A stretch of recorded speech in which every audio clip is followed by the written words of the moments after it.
Estamos ao vivo nesta noite, são exatamente 19 horas e 35 minutos. Essa é a nossa primeira aula de homilética, a arte da pregação. E hoje você que está acompanhando comigo ao vivo ou essa aula gravada, eu espero que você receba então conhecimento avançado. Hoje nós iniciamos a nossa aula 1 de homilética e eu já quero iniciar essa aula dizendo para vocês o que é homilética. Homilética nada mais é do que a arte da pregação. Durante esse mês de agosto, aqui ao vivo, todas as quintas-feiras, nós estaremos falando, sobre a arte de pregar. Todas as pessoas que pregam, essas pessoas, elas desempenham a tarefa da pregação com eficiência? Não.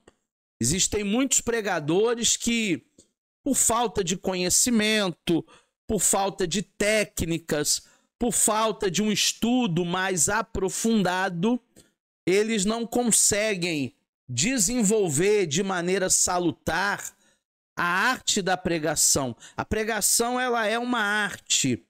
A pregação bíblica, ela precisa ter início, meio e fim.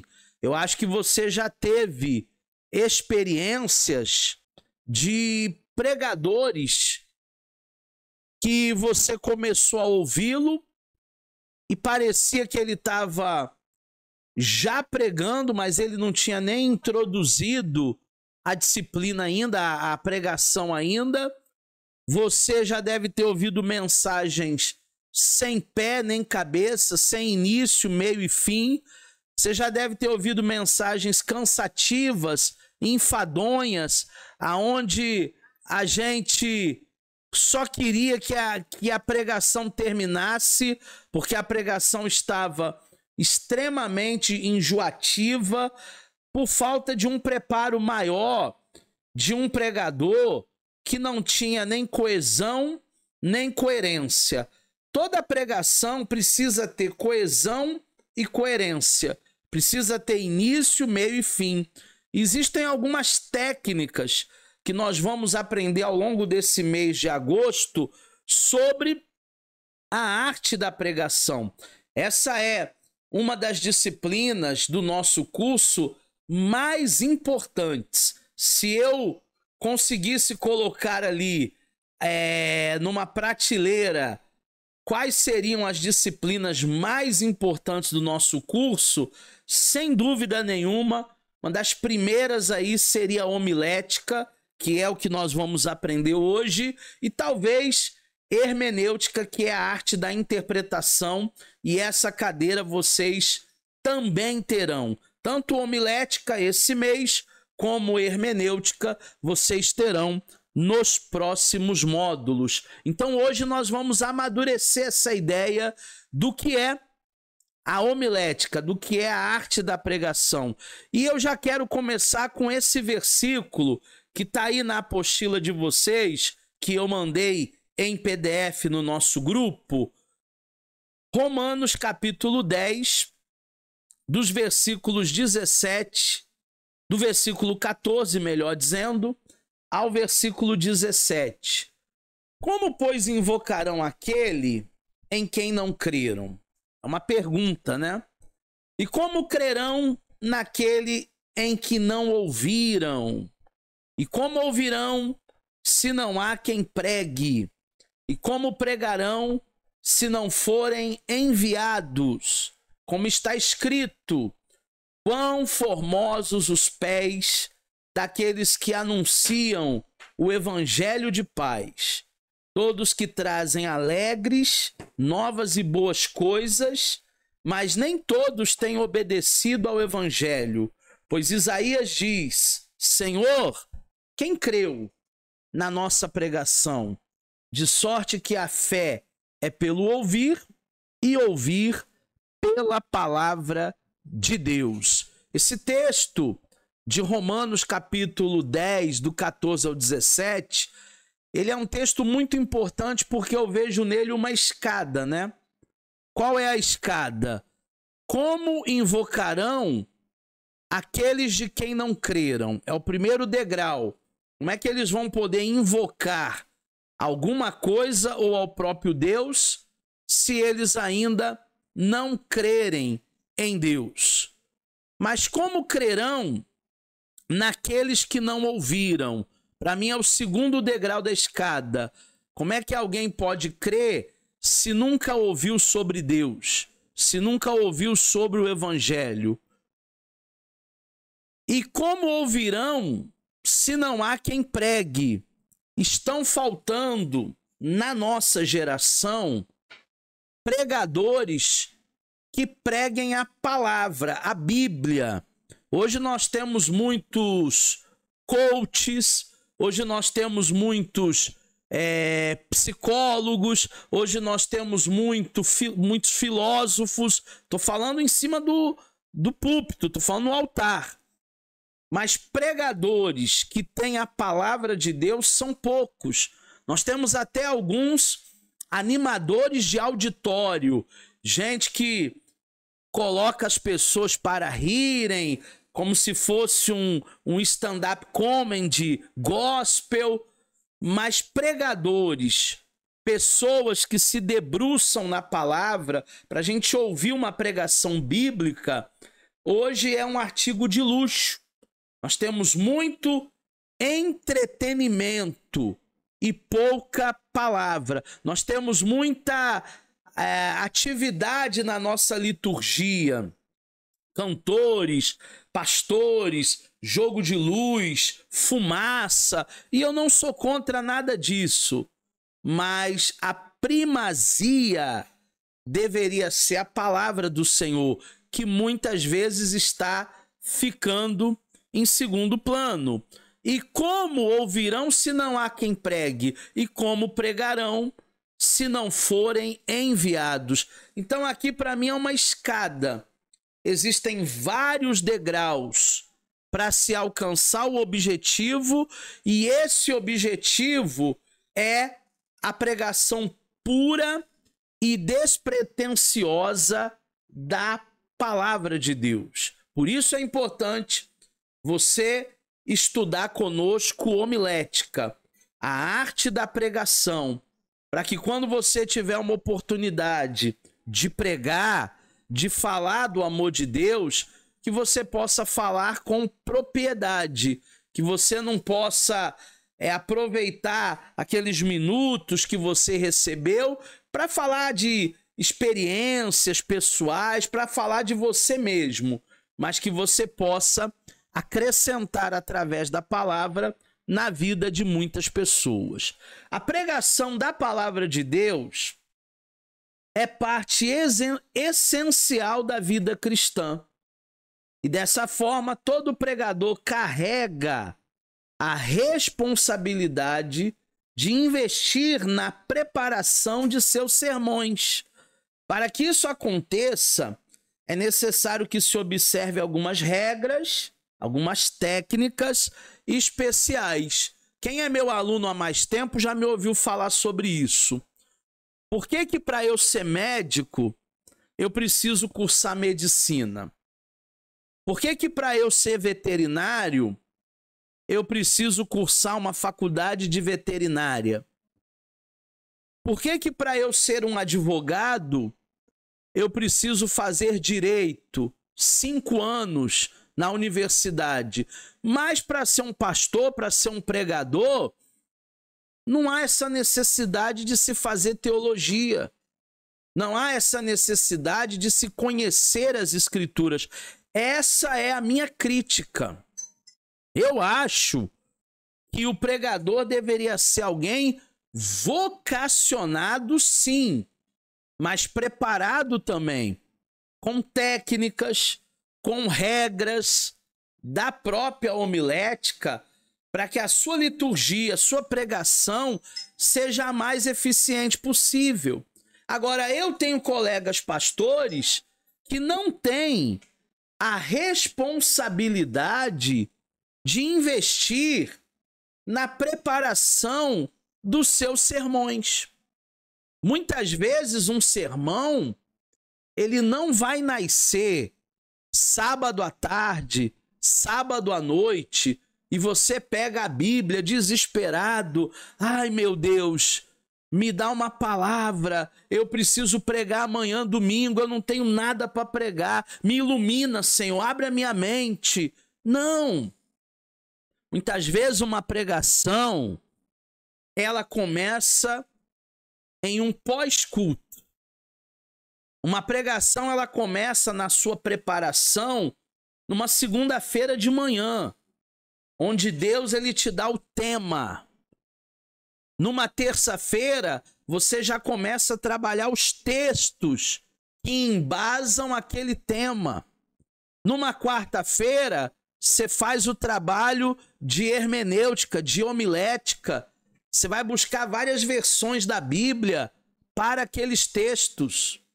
Numa quinta-feira, você começa a ampliar e você pega ali Bíblias de estudo, você pega ali comentários bíblicos, você pega dicionário grego, dicionário hebraico, Strong.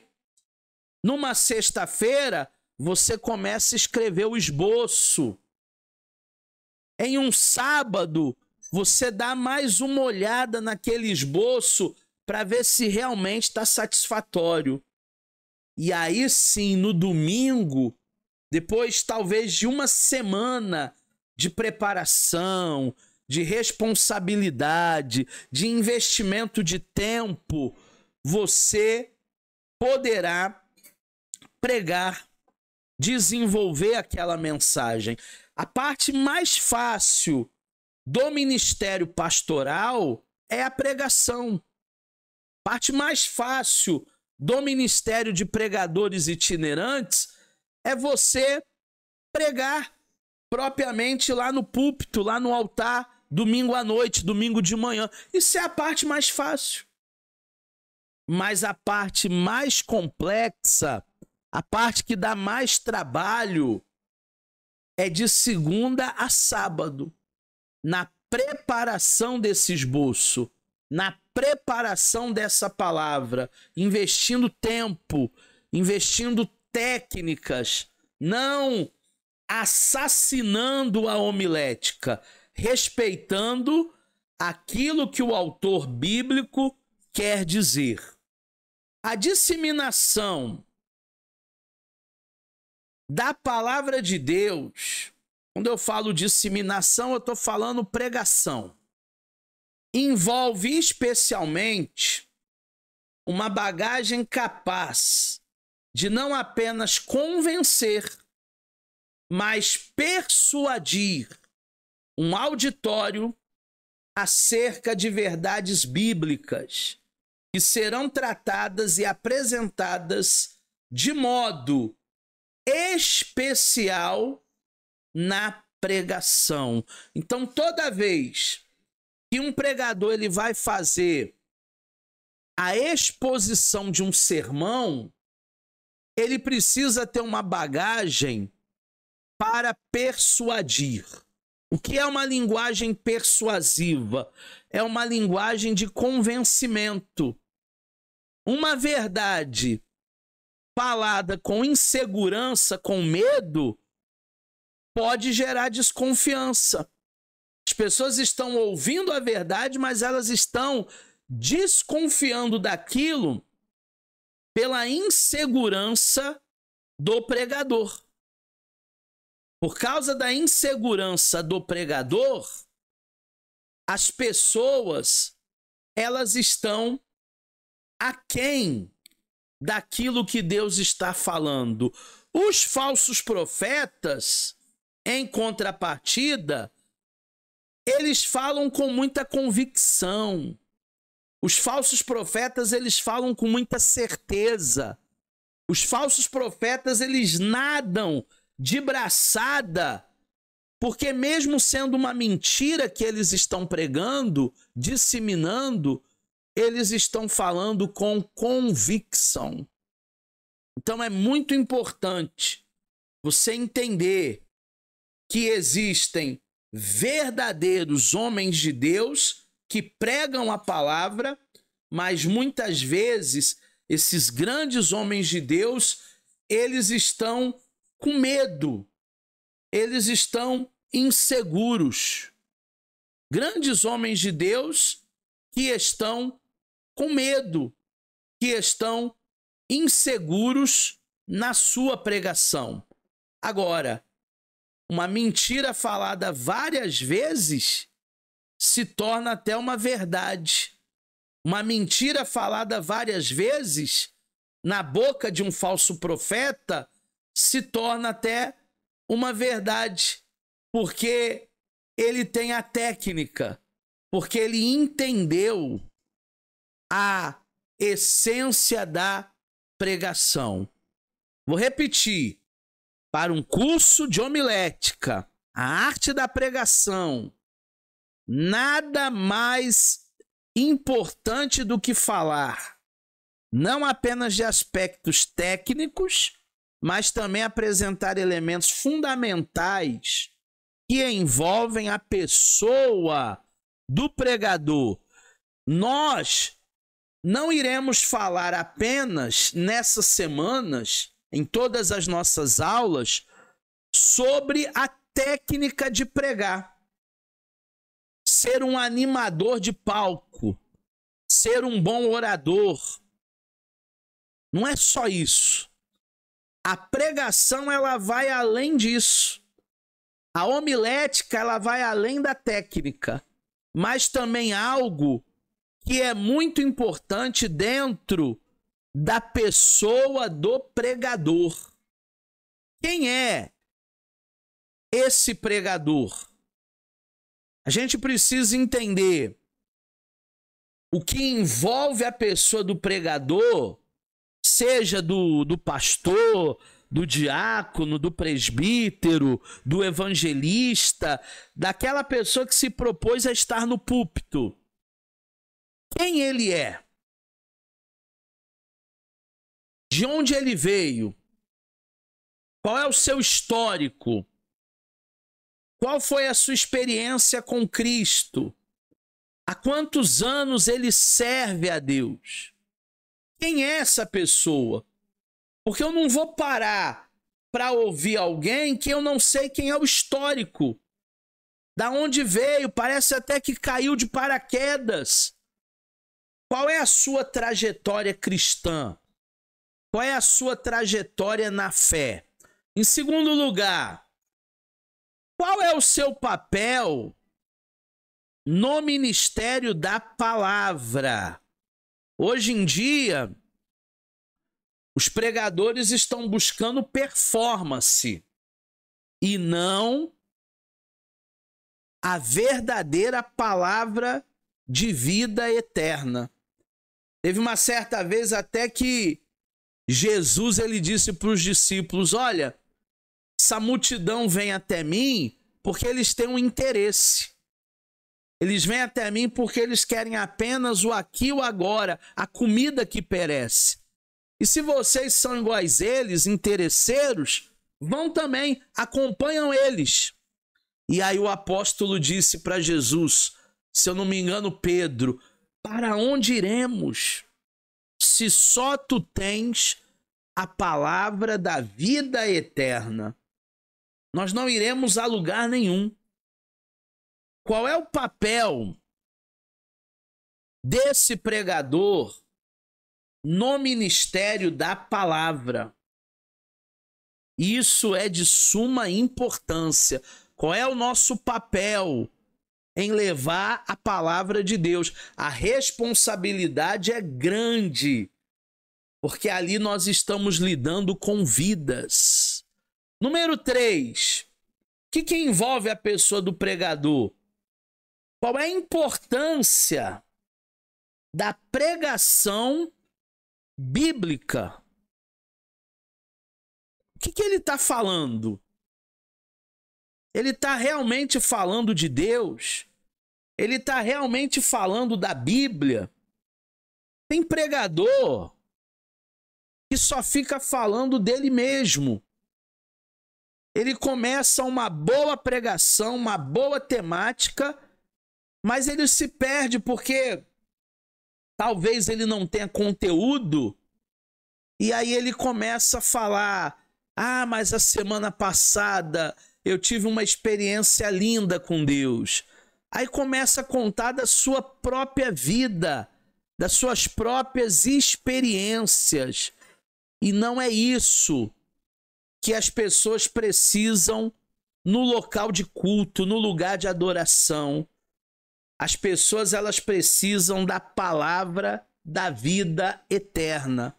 As pessoas, elas precisam da verdadeira palavra, porque elas chegam na igreja com fome de Deus, com sede de Deus.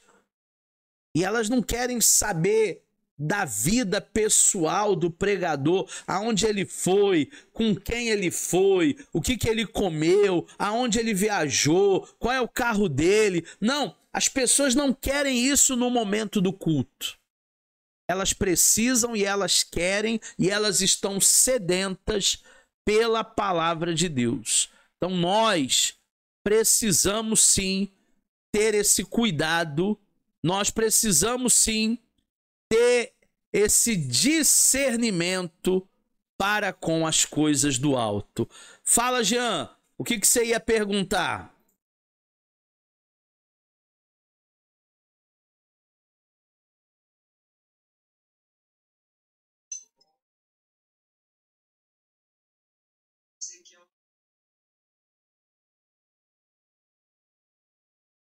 Também, eu não posso pregar aquilo que eu não vivo. Eu preciso levar ao púlpito e às pessoas aquilo que verdadeiramente eu estou praticando. Porque como é que eu vou pregar para você ir ao monte se eu não vou ao monte?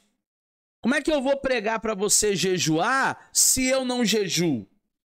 Como é que eu vou pregar para as pessoas largarem os vícios se eu sou viciado? Então, a prática dessa pregação também envolve na vida do pregador, na pessoa do pregador, não só teoria, porque a teoria nós temos.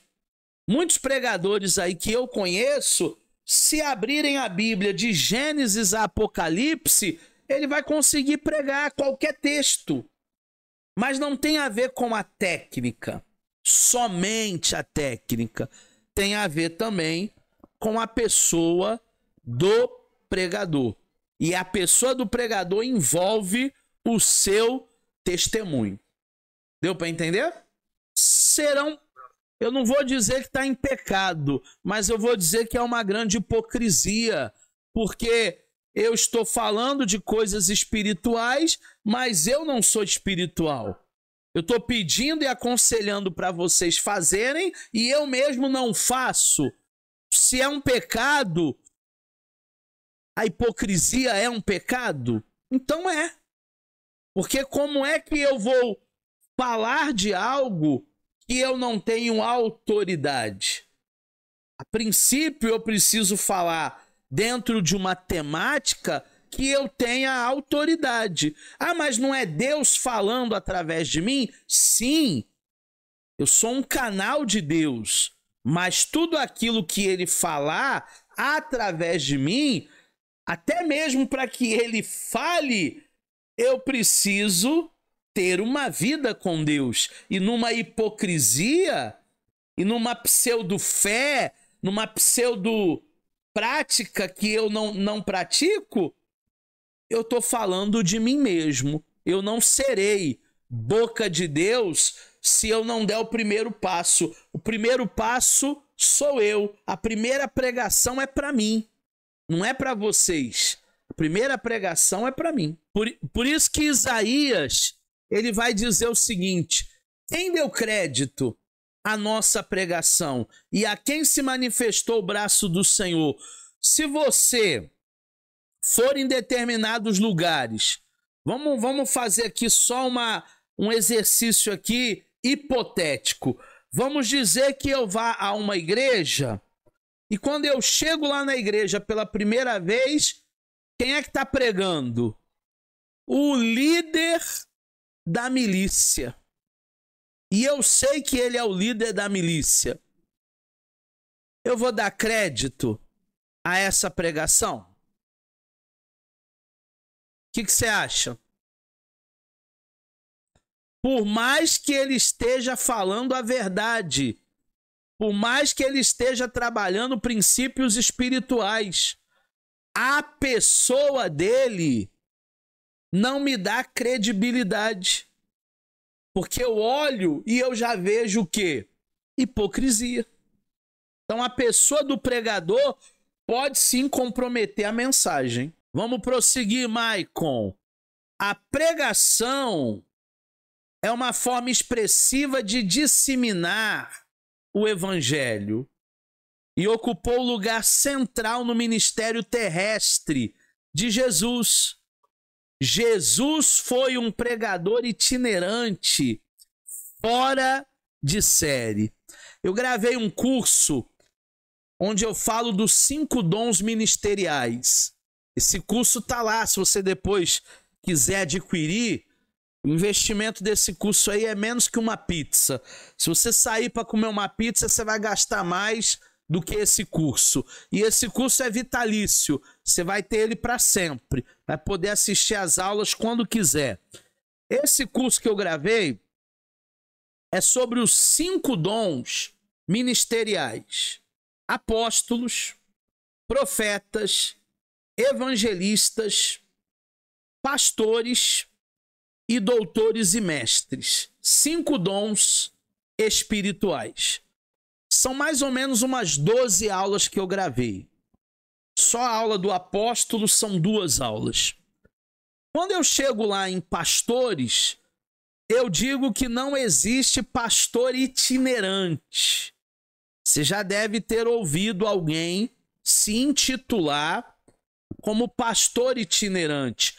Para mim, não existe itinerância no ministério pastoral. Por quê? Eu explico lá no curso com detalhes. Porque o dom ministerial do pastorado é um ministério local. Por isso que o dedo do pastor é o dedo da aliança. Por que o dedo da aliança? Porque o pastor casou com a igreja. De todos os dons ministeriais, o que mais está presente na igreja é o pastor. E como é que ele vai ser um pastor itinerante se todo domingo ele vai pregar numa outra igreja e ele deixa o seu aprisco e ele deixa as suas ovelhas? Eu não acredito no dom ministerial pastoral. Existem sim, como eu coloquei aqui no slide para vocês, pregadores itinerantes. Jesus foi um deles. Jesus, ele deu mais atenção ao ministério itinerante do que propriamente está lá na sinagoga com os doutores da lei. Jesus gostava muito mais de conversar com o pecador do que com o doutor da lei. Haja vista que quando Zaqueu subiu numa árvore, Jesus falou para ele: olha, me convém nessa noite pousar na sua casa. Mas eu não vejo Jesus dizendo para nenhum religioso: ó, nós vamos passar a noite na sua casa lá fazendo um estudo bíblico. Não! Porque quem precisa de médicos são os doentes. Os doutores da lei achavam que sabiam muito e eles não queriam Jesus. E Jesus sondou o coração de cada um deles, sabia disso. Jesus veio para os doentes. Jesus ele veio para essa classe discriminada. Então, mesmo não tendo muitas oportunidades no templo judaico, Jesus ele fez o seu púlpito das suas andanças. Olha que interessante. Não teve oportunidades de pregar no templo judaico em Jerusalém. Mas apesar disso, às vezes pôde entrar na sinagoga para discutir os textos sagrados, mas o seu ministério terrestre foi dessa forma frequentemente, ao ar livre, o seu púlpito quase improvisado. Olha que legal. Jesus, hein? Filho de Deus, pregando de maneira quase improvisada, ao ar livre. E hoje, as pessoas estão se matando na igreja para ter oportunidade. Ah, eu vou sair dessa igreja, ninguém me dá a oportunidade de pegar o microfone. Mas Jesus, ele não estava nem aí para o holofote. Jesus, ele não estava nem aí para o microfone. Porque o seu púlpito não era propriamente no templo judaico ou na sinagoga. O seu púlpito era com a mulher hemorrágica, com a mulher encurvada, era no tanque de Betesda, era na multiplicação dos pães e dos peixes, era no sermão da montanha. O púlpito de Jesus foi ao ar livre. Jesus, sim, era um pregador itinerante. E é isso que nós precisamos entender. Na igreja primitiva, a pregação, ela apresentava um caráter de homilias. O que significa isso? É um ensino em tom familiar. Jesus, ele não apenas falava a verdade, mas ele mesmo era a verdade. E o Verbo estava com Deus, e o Verbo era Deus, e o Verbo habitou entre nós. Jesus, ele não só pregava a palavra, ele era a própria palavra. Dessa forma, a pregação é uma encarnação pessoal. E nós podemos definir a palavra homilética, que vem do grego, né? A partir dos seguintes pontos de vista. Primeiro ponto de vista que eu quero trabalhar com vocês nessa noite. O ponto de vista da língua grega. A palavra homilética, ela origina os termos gregos. Quais os termos gregos? Nós temos homilos, que significa uma multidão, uma assembleia de pessoas, de povo. Nós temos homileu, que é uma conversa, uma fala informal, uma conversa de mesa. Geralmente, nós praticamos homileu quando termina as aulas e a gente vai comer um hambúrguer, a gente vai comer uma pizza, e aí a gente pratica homileu ali na mesa, tomando refrigerante, batendo papo, falando da palavra. Homilia, ensinar em tom familiar, e homilétique, que é uma palestra, que é um discurso fixo, que são pessoas que têm mais eloquência para falar. Então nós temos esses 4 termos aí do grego para entender que homilética é a arte da pregação e homilia é ensinar em tom familiar. Sabe quando existe um irmão, existe um amigo que você precisa trazer para perto e exortar? Exortar não é arrebentar com a vida dele e dizer que ele está no pecado e que ele vai queimar no mármore do inferno, não, tá? É trazer para perto, é exortar, é aconselhar com amor. Todas as vezes que nós aconselhamos com amor, a gente está fazendo homilia. São ensinamentos com um tom familiar. Um tom de amigo, um tom de irmão, um tom de alguém que já conheceu a Cristo. Em síntese, homilética é a arte de falar em público. É a arte de apresentar um discurso fixo para convencer uma plateia ou auditório. O que convence é o Espírito Santo do pecado, da justiça e do juízo. Mas o teu discurso homilético, ele tem que ser persuasivo.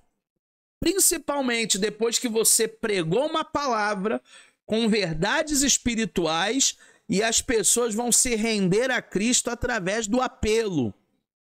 Não vai haver pessoas abrindo o coração para Deus sem que a mensagem tenha tocado em seus corações. E para que a mensagem toque em seus corações, é preciso apresentar de maneira clara, de maneira objetiva, de maneira segura, de maneira persuasiva, para que haja, de fato, a aceitação, para que a pessoa entenda aquela ideia, para que haja a conexão. Deu para entender? Alguma dúvida até aqui, turma? E os pastores confundem apelo com apelação. Apelo nunca foi apelação. Isso que você está falando aí, essa meia hora, é uma apelação. Ah, se você não quiser vir, traz a pessoa, arrasta ela para cá. Isso é uma apelação. E algumas pessoas se sentem até coagidas. Não foi nem o Espírito Santo quem tocou para elas irem lá na frente, mas ela foi coagida por alguém que abraçou, alguém que levou, e dessa maneira não há uma liberdade do Espírito. Aonde há o Espírito, há liberdade. A pessoa precisa ter liberdade. Número 2. Há ainda outros termos gregos que podem identificar a natureza da homilética. O primeiro termo grego aí é evangelizo. É a raiz da palavra evangelização. Levar a boa nova, evangelizar, anunciar de modo claro e preciso a mensagem. Está lá em Marcos 16:15. Ide por todo mundo, pregai o evangelho a toda criatura. Então, evangelizo do grego também é um termo, para indicar a homilética. O segundo termo é querisso, anunciar, como um arauto, como um proclamador, como diz Mateus, capítulo 10, versículo de número 7. Proclamar a palavra, anunciar a palavra, falar das verdades de Deus. O terceiro termo é o dialegomai, discernir, ou melhor, discutir, discorrer, argumentar, como Paulo fez lá em Atos capítulo 17, versículo 20. Os pregadores, eles têm medo das pessoas que querem discorrer, discutir, argumentar, e às vezes eles nem dão a palavra para você por causa desse medo, dessa inibição. Mas a palavra, ela tem que ser, sim, disseminada, dialogada, discutida. A gente pode pensar um pouquinho diferente em alguns quesitos, e nada melhor do que o debate, nada melhor do que ter o conhecimento e a cabecinha bem arejada para falar dessas coisas. E o último termo aqui é laléu, ou laleu. É um verbo grego que significa falar a palavra. Todas as vezes que nós estamos falando a palavra é laleu, laléu. Nós estamos falando de Deus, das verdades de Deus. Quem tem o dom ministerial do evangelista faz isso. Na fila do banco, no açougue, no mercado, ele não perde uma oportunidade de falar do amor de Cristo, de falar do amor de Deus. Quem tem o dom ministerial do evangelista. E em terceiro lugar, a definição científica e técnica da homilética. A homilética é a ciência que ensina os princípios fundamentais do discurso, ou dos discursos no plural aí, para se falar em público. Há uma técnica. Existem pessoas que parecem que nasceram para pregar, e outros parecem que não nasceram, é uma forçação de barra. Tem gente que tem um dom da palavra, um dom da pregação, e tem gente que só está ali fazendo um número. Ah, mas existe cursos para a pessoa aprimorar, melhorar? Existe. O próprio curso de oratória que a FASTEF disponibiliza para vocês, também online, também presencial em determinadas épocas do ano, é um curso para aprimorar o nosso discurso, a nossa homilética. Existe sim técnica, mas o que eu estou falando vai além da técnica. Existem pessoas que mesmo assim não nasceram para serem pregadores. Eles podem operar em outros dons na igreja, mas o dom da pregação ainda não é com ela. E em quarto lugar, existem 3 palavras aí chaves, 3 elementos chave sobre homilética.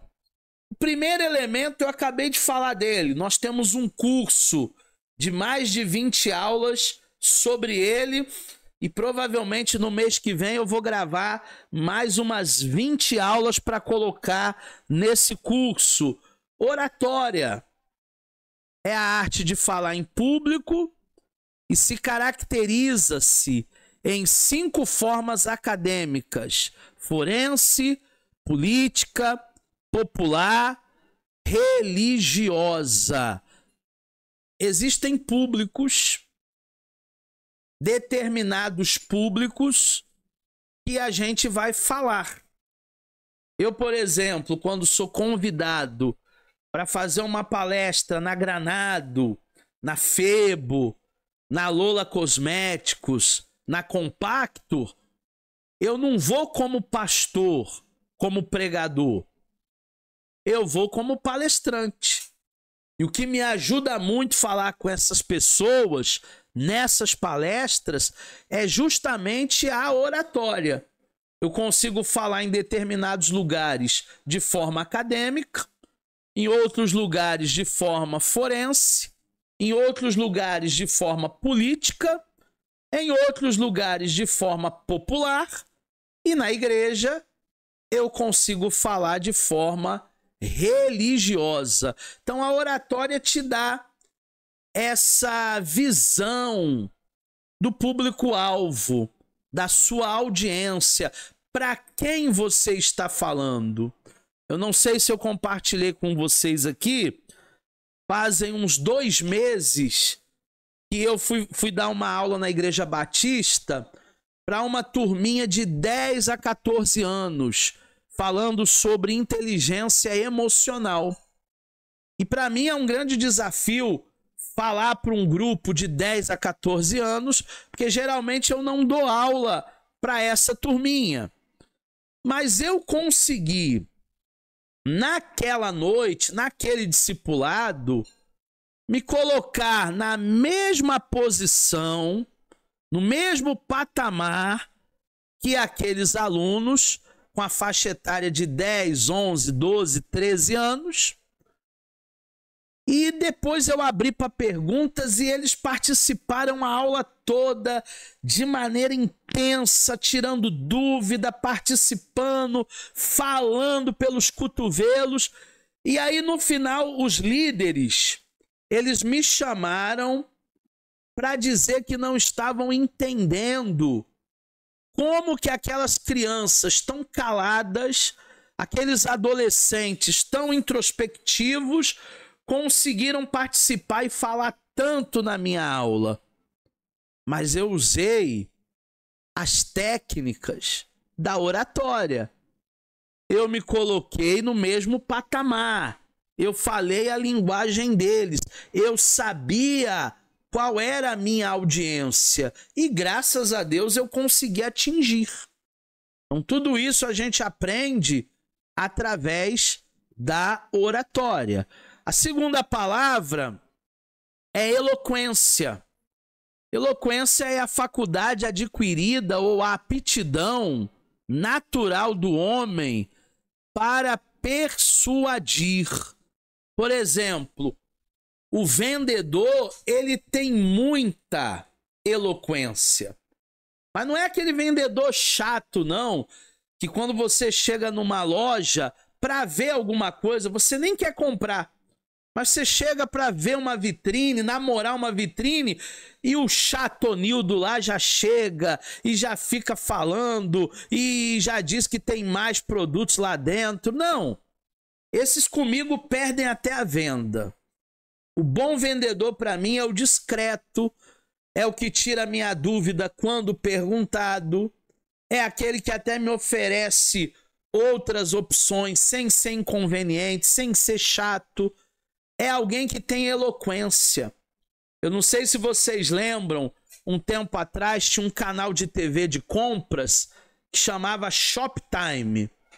Meu irmão, aquele canal lá era um perigo, porque as pessoas começavam a vender. Tinha lá um camarada chamado Ciro Bodini. Esse é um vendedor nato, ele tem muita eloquência. Porque você começava a ver o Shoptime e você ficava hipnotizado pelo Ciro Bodini e daqui a pouco você estava comprando uma coisa que você nem precisava. Eu nem preciso de um aspirador de pó, mas eu vou comprar de tanta eloquência. É uma habilidade que pode ser trabalhada, pode ser nata, a pessoa pode nascer com essa eloquência ou a pessoa pode adquirir através de técnicas. E por último, a retórica, que é o estudo teórico, o estudo prático das regras que desenvolvem e aperfeiçoam o talento natural da palavra. Na Grécia Antiga, os filhos que eram de famílias mais abastadas, eles iam estudar retórica na Acrópole. Porque trabalhos braçais era para escravo. Só escravo que trabalhava de sol a sol. Quem era mais abastado ia para a Acrópole exercitar retórica, política. Ia para a polis, elaborar um discurso, treinar oratória. Quem era filhinho de papai. Então essas três palavras que nós vimos aqui, tanto a oratória, como a eloquência, como também a retórica, elas são muito importantes para nós entendermos como se constitui aí uma boa pregação, uma boa palestra, um bom discurso. Tudo bem? Até aqui alguém quer falar? Alguma dúvida? É válido essa persuasão, é válido essa eloquência, essa oratória, e é válido também na hora de pregarmos a palavra, na hora de ministrarmos o que a pessoa precisa. Muito bom. Vamos agora partir para a parte final da nossa aula. Vamos falar agora da homilética na história da pregação, tanto no Antigo Testamento, como também no Novo Testamento. Deixa eu ver se eu consigo colocar aqui para vocês um mapa mental que eu preparei, baseado na apostila, que vocês acompanhando esse mapa mental, vocês vão ter a clareza do que a homilética na sua história, desde o Antigo Testamento até o Novo Testamento contribuiu para nós. Consegui. Todo mundo está vendo aí as raízes da pregação? Esse é o mapa mental que eu preparei dentro aí da nossa apostila. Depois você pode ler na apostila e eu vou mandar para vocês os slides também. Quando nós falamos em raízes da pregação, agora ficou legal que você me vê e vê o mapa mental ao mesmo tempo. Quando nós falamos de raízes da pregação, a gente precisa começar lá no Antigo Testamento. Lá no Antigo Testamento começa essa raiz da pregação. Porque Jesus Cristo é o mesmo ontem, hoje e eternamente, irmão. Jesus Cristo, ele é o mesmo. Lá no Antigo Testamento começa a pregação. Através de quem? Através de Enoque, um homem que nem morreu. Ele foi transladado, ele foi arrebatado. Depois leia lá em Judas capítulo 1, versículo 14, sobre o Enoque. Nós temos o Noé, que, avisado por Deus que viria o dilúvio, sem nunca ter chovido na face da terra, ele constrói uma arca, acreditando na pregação. E o Moisés, que teve uma experiência da sarça que ardia, mas não se consumia. A sarça ardente. Então, no Antigo Testamento, Deus ele vai usar esses três personagens, tanto Enoque, como Noé, como também Moisés. Esses três grandes homens de Deus, eles vão começar a pregar a palavra. Eles vão começar a falar do amor de Deus. Eles vão começar a pregar arrependimento. Eles vão pregar libertação. E é isso que está faltando hoje nos nossos púlpitos. Diga-se de passagem, o arrependimento é um tema que os pregadores de plantão, eles não mais estão trabalhando, eles não mais estão pregando. É necessário voltarmos às raízes da pregação para que a gente tenha pregadores, homens de Deus, mulheres de Deus, que estejam, sim, envolvidos nessa missão, envolvidos nesse chamado, nessa pregação do Evangelho. Isso é muito importante. Voltando lá para o mapa mental, nós temos agora os profetas. Os profetas são vários, né? Uma lista aqui no Antigo Testamento enorme. Começa com o profeta Elias, um pregador com características pessoais, considerado até colérico e melancólico por alguns estudiosos, mas apesar disso, Elias era capaz de persuadir as pessoas que ouviam pela força da palavra. Na realidade, não é pela minha força, não é pelo meu poder, é pela força da palavra, é pelo poder de Deus. O segundo é Amós. Amós foi um pregador corajoso, cuja profecia denunciava pecados de corrupção moral de Israel que afetava a vida do povo. Esse pregador chamado Amós era dedo na ferida. denunciando as pessoas que se diziam de Deus, mas não cumpriam a palavra. Isso é um grande problema. O terceiro é Esdras. Ele não foi apenas um escriba, mas ele foi um homem de grande conhecimento intelectual.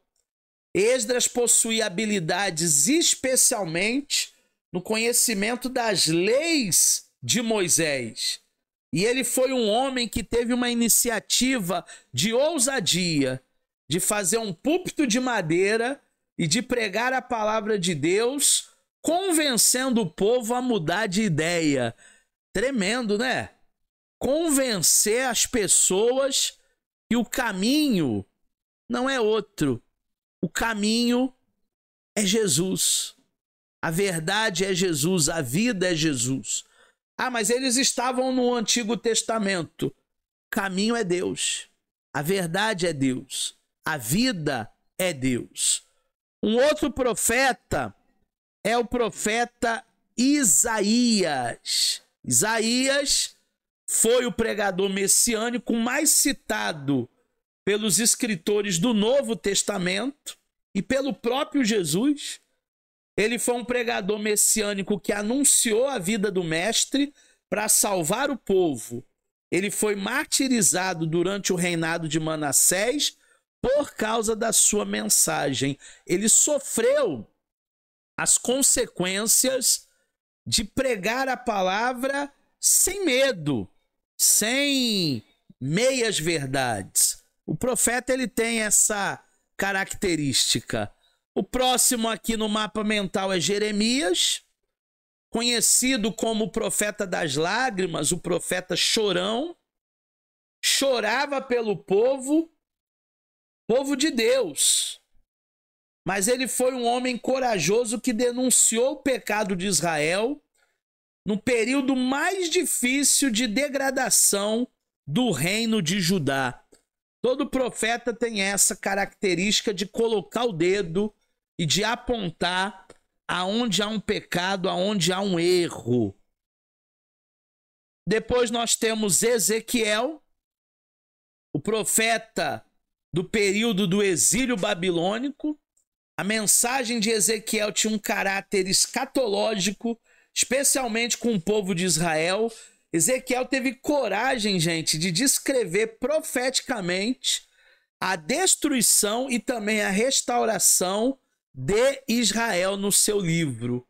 Quem é que vai ter coragem para profetizar ruínas, degradação? Ezequiel teve. Nós temos o Zacarias, e ele vai aparecer entre os 12 profetas menores, e ele foi capaz não apenas de pregar para o povo a necessidade do resgate e das prioridades espirituais para a restauração da vida econômica, para a restauração da vida moral, para a restauração da vida espiritual, mas o fez com muita firmeza, com muita ousadia, empregando uma linguagem direta e objetiva. Tá vendo como o pregador tem que ser direto? Tá vendo como o pregador tem que ser objetivo? Se esses profetas eles fossem para lá totalmente amedrontados, ninguém daria bola, ninguém daria crédito. É importante que a mensagem seja levada com convicção. Nós temos ainda no mapa mental aqui Malaquias. Malaquias foi um pregador que exortou o povo para que reconhecessem o senhorio absoluto de Jeová. A gente também tem Abacuque. Abacuque foi um pregador de cultura excepcional que pregava poetizando. Zacarias era um poeta sobre situações caóticas em que vivia Israel. Se perguntou os porquês de coisas ruins acontecerem com o povo de Deus e respondeu às suas indagações para a glória de Deus. A gente precisa quebrar esse paradigma de que coisas ruins não acontecem com gente boa. de que coisas ruins não acontecem com o povo de Deus. Gente, nós estamos no mundo. O mundo jaz em trevas. O mundo jaz no maligno. Nós estamos sujeitos àquilo que acontece no mundo. Tanto a chuva como o sol é para o ímpio e para o crente. Talvez o crente ele construiu a casa dele 1 metro abaixo do nível da rua. O ímpio construiu a casa dele 30 centímetros, 1 metro acima do nível. Veio a chuva, alagou a casa do crente, mas não alagou a casa do ímpio. E Deus tem alguma coisa a ver com isso? Não. Foi a prudência do ímpio e a imprudência do crente. Por último, nós temos Miqueias. Ele se destaca na leitura do seu livro como um pregador de estilo simples e vigoroso, que tinha coragem suficiente de empregar figuras de linguagem, metáforas que representassem o estado espiritual do povo. Então ele não falava diretamente, mas por figura de linguagem, mas de maneira bem vigorosa, bem simples, como o povo estava vivendo e o que o povo estava enfrentando naquela atual conjuntura. Voltando aqui para o mapa mental, deixa eu diminuir. Nós temos aqui na raiz da pregação o Novo Testamento. No Novo Testamento, nós também temos pregadores. No Novo Testamento, nós também temos homens que fizeram a diferença no tocante pregação. O primeiro é João Batista. João Batista é o primeiro desses pregadores. O pregador do deserto, aquele que comia mel com grilo, né? E que atraía pelo seu estilo de vida. João Batista comia mel com gafanhoto, gente. Olha a dieta desse homem. Ah, mas ele era esquisito. Não. Ele era um homem austero para essas coisas do mundo. Ele foi o que anunciou Jesus no deserto. O segundo é o próprio Cristo. Filho de Deus, foi o pregador fora de série, o pregador dos pregadores, sabia falar muito bem para as multidões, tinha conhecimento técnico da cultura, assentava-se à mesa das casas e apresentava os pensamentos mais ricos e fantásticos para pequenos grupos. Jesus, ele fazia o que nenhum orador, que nenhum pastor consegue, porque ele era a própria palavra. Nós temos também Pedro, não apresenta qualquer tipo de cultura acadêmica, ele era semiletrado, não analfabeto, tá? Semiletrado, mas possui uma formação básica para ler e escrever.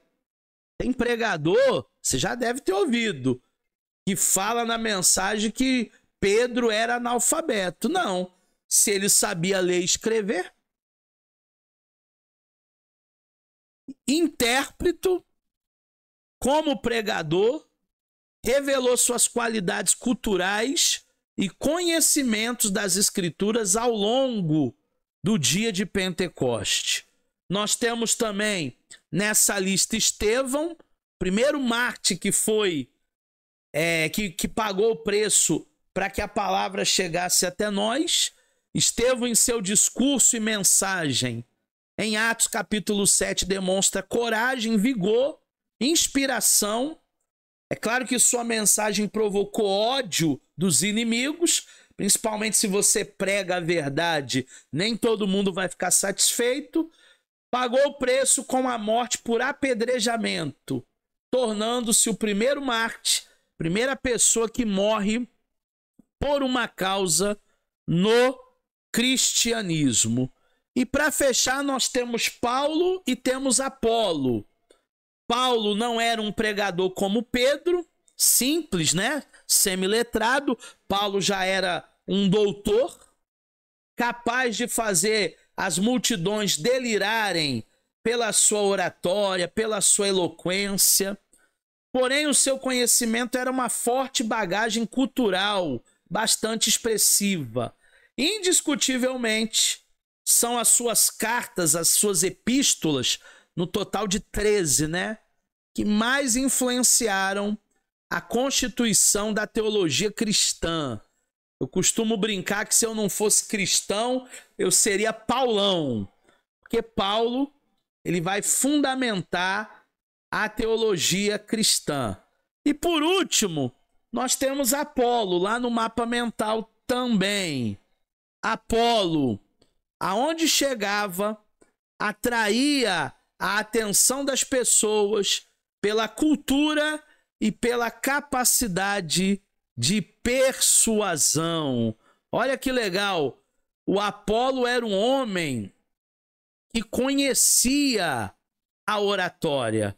O Apolo, ele era um homem que tinha essa bagagem aí da oratória, e aonde ele chegava, ele chamava a atenção das pessoas. As pessoas, elas queriam ouvir o que Apolo tem a dizer. Ele era um camarada que conseguia prender a atenção.